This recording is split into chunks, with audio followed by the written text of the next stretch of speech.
Hello guys, welcome back to thrive with legal पेरितो।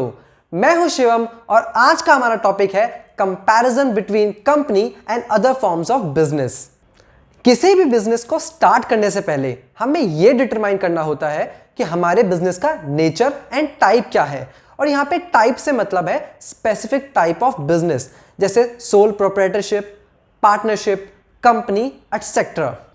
हर एक business type की अपनी legal requirements होती हैं, तो कोई भी बिजनेस खोलने से पहले हमें इन लीगल रिक्वायरमेंट्स को ध्यान देना जरूरी होता है। चलिए अब हम company and other forms of business like proprietorship, partnership and LLP का डिफरेंस डिस्कस करते हैं। हमने यहां लीगल रिक्वायरमेंट्स को बेसिस लिया है टू ड्रॉ द डिफरेंसेस। तो स्टार्ट करते हैं हमारे पहले बेसिस से, जो है रजिस्ट्रेशन। यहां रजिस्ट्रेशन का मतलब है किसी भी बिजनेस एंटिटी को इनकॉर्पोरेट करने से पहले रजिस्टर होना है या नहीं। अगर मैं बात करूं कंपनी की, तो कंपनी को कंपनीज एक्ट 2013 में एंड एलएलपी को एलएलपी एक्ट 2008 में रजिस्टर होना मैंडेटरी है। वहीं बात करें पार्टनरशिप की, तो पार्टनरशिप के लिए रजिस्ट्रेशन ऑप्शनल है और सोल प्रोप्राइटर को कोई भी फॉर्मल रजिस्ट्रेशन कराने की जरूरत नहीं है। हमारा सेकंड बेसिस है लीगल स्टेटस। लीगल स्टेटस बात करता है कि एक बिजनेस फॉर्म के क्या राइट्स एंड ऑब्लिगेशंस हैं। Company is a separate entity. इसका मतलब है कि कंपनी और उसके मेंबर्स दोनों अलग हैं and they both have different rights and obligations, and this applies to LLP as well. On the other hand, sole proprietorship and partnership are not recognized as separate legal entity. यहां business and owners दोनों के same rights and obligations हैं। हमारा third basis है liability. Liability here means that who will suffer the loss if business fails. अगर हम company और LLP दोनों की बात करें, तो दोनों की लायबिलिटी लिमिटेड होती है। इसका मतलब है कि मेंबर्स वहीं तक लायबल होंगे जहां तक उन्होंने कैपिटल कंट्रीब्यूट करी है, और इसी फीचर की वजह से ये एक फेवरेबल फॉर्म ऑफ बिजनेस है।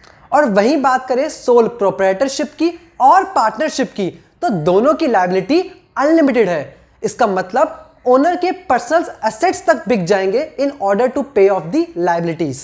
हमारा फोर्थ बेसिस है नंबर ऑफ मेंबर्स। इसका मतलब है कि कितने मेंबर्स की रिक्वायरमेंट है किसी भी बिजनेस को स्टार्ट करने से पहले।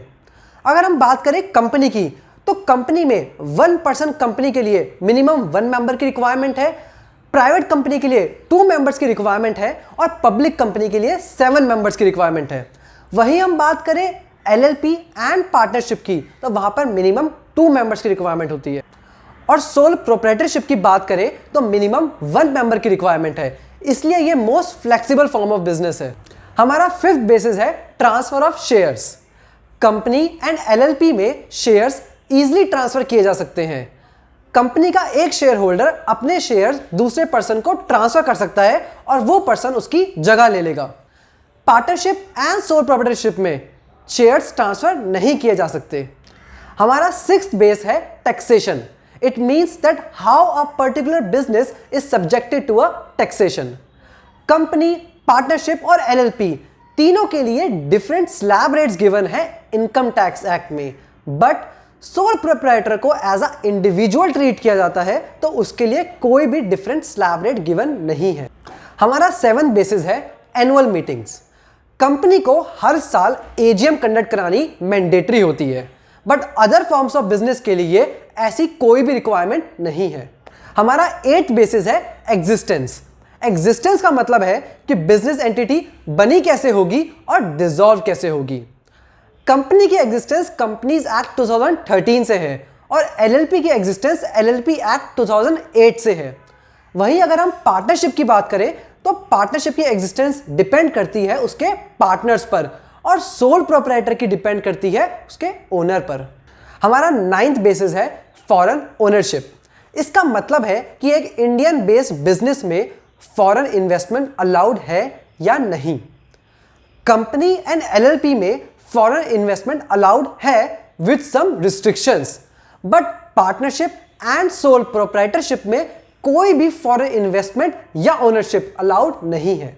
तो डिफरेंस के बाद हमें यह पता चलता है कि कंपनी की अपने ही एडवांटेजेस हैं, जैसे limited liability, separate legal identity, foreign ownership, legal status etcetera.